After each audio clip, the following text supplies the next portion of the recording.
আসসালামু আলাইকুম। শুভ সন্ধ্যা লাইভের শুরুতে আমি আপনাদের সাথে আছি মুসাফির মিজান, আর আমাদের সাথে আছে আমাদের একজন সাহসী রক্তযোদ্ধা মিকাইল। সে আগেও রক্ত দিয়েছে, বরাবরের না এবারও দিচ্ছে। তার রক্তের গ্রুপ ও পজিটিভ। সে একজন মানবিক সাহসী রক্তযোদ্ধা। তো সে এর আগেও রক্ত দিয়েছে এবং কথা দিয়েছিল প্রয়োজনে পাশে আছি সব সময়। তো ঠিক সেই স্লোগানকে বাস্তবায়ন করতে আজকে আবারও ছুটে এসেছে একজন মুমূর্ষু রোগীর পাশে, মানবতার হাত বাড়িয়ে দিয়েছে। এজন্য আমরা তাকে স্যালুট জানাই। সে যেন আবারও রক্ত দিতে পারে। আসলে ভিডিওটা করার উদ্দেশ্য হলো, যে কারণে সেটা হলো আমরা অনেক সময় রক্ত দিতে দ্বিধাদ্বন্দ্ব বোধ করি যে রক্ত দিলে কোনো ক্ষতি হয় কি না। এই জায়গাটা তো কাকা, এই জায়গাটা চেপে ধর, একাত দিয়ে হালকা করে একটু ধরবি, বেশি জোরে না। হ্যাঁ,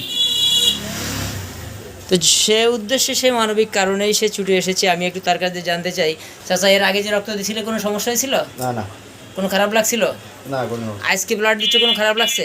না। হ্যাঁ, তো ধন্যবাদ। আমরা সেই জিনিসটাই আপনাদেরকে মেসেজটা দিতে চাই যে আসলে ব্লাড দিলে কোনো ক্ষতি হয় না, আর রক্তদানে বরং শরীরের বেশ কয়েকটি উপকার হয়, এবং আপনি যতবার রক্ত দিবেন ততবারই আপনার 5টা করে মারাত্মক রোগ আছে কিনা সেটা ভেরিফাই হয়ে যাবে। সুতরাং রক্ত দিন। আপনার দিয়ে এক ব্যাগ রক্তে যদি একজন মুমূর্ষু মানুষ আরও কিছুদিন সুস্থ সুন্দরভাবে এই পৃথিবীতে বেঁচে থাকতে পারে, তাহলে ক্ষতি কী? আসুন না একটু মানবিক মানবতার হাতটা বাড়িয়ে দিই। সকল অসুস্থ অসহায় মুমূর্ষু মানুষের পাশে এসে দাঁড়াই, আর আপনার দিয়ে এক ব্যাগ রক্তেই হয়তো বেঁচে যেতে পারে আরেকটি মানুষের জীবন। একজন মানুষের শরীরে যে ব্লাড সেলগুলো থাকে, সাধারণত সেই সেলগুলো এমনিতেই 3 মাস পর ড্যামেজ হয়ে যায়। সো আমরা এই সেলগুলো ড্যামেজ না করে যদি আর একজন মুমূর্ষু মানুষকে ডোনেট করতে পারি, তাহলে সেই মানুষটা হয়তো সুস্থ সুন্দরভাবে পৃথিবীতে আরও কিছুদিন বেঁচে থাকতে পারে।